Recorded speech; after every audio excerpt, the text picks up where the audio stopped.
লাগাইয়া জনতার জ্বালায়া পালাইয়া সইলা গেলে ঢাকা। গণভবনটা এখন ফাঁকা বুবুরে, গণভবনটা এখন ফাঁকা।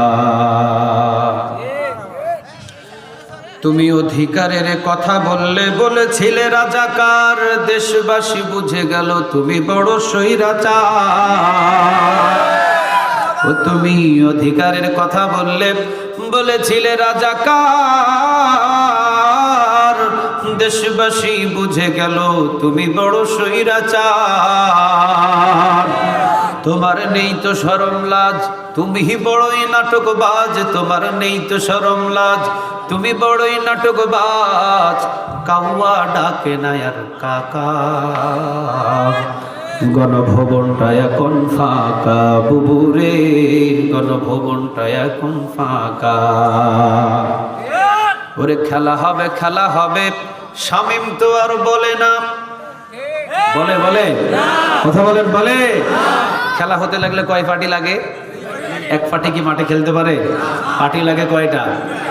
যখন জনগণ ছাত্র জনতা খেলার জন্য নামছে, তারা কি ছিল?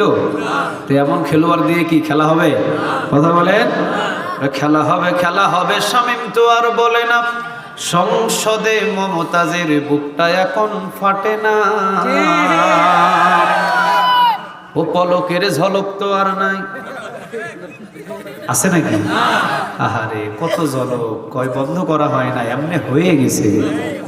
কত কথা পলক সাহেবের, পলকের ঝলক তো আর নাই। বুবুর টাকলা মোরাদ নাই, পলকের ঝলক তো আর নাই। বুবুর টাকলা মোরাদ নাই, দিল্লিতে মামু বাড়ি একা। গণভবনটা এখন ফাঁকা বুবুরে, গণভবনটা এখন ফাঁকা।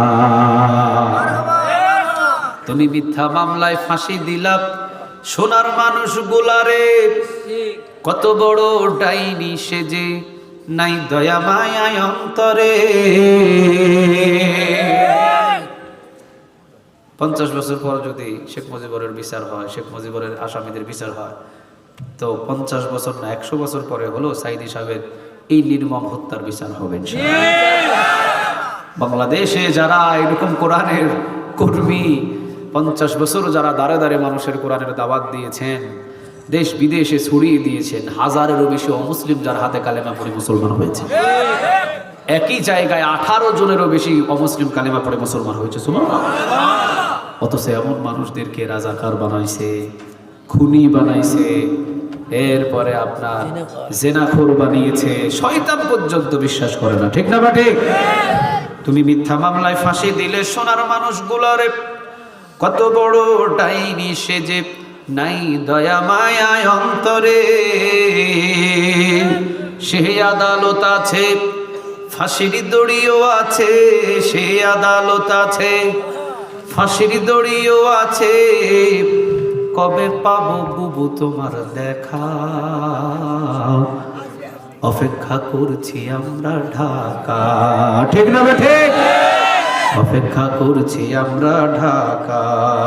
আল্লাহ যেন দেখার তৌফিক দান করে, বলেন আমিন। আর কেউ আছে? আর কেউ দেবে আর কিছু দিবে? সিমেন্ট বালু না, আলামিন ভাইরা ডাকলে কাজ হবে না। হয়ে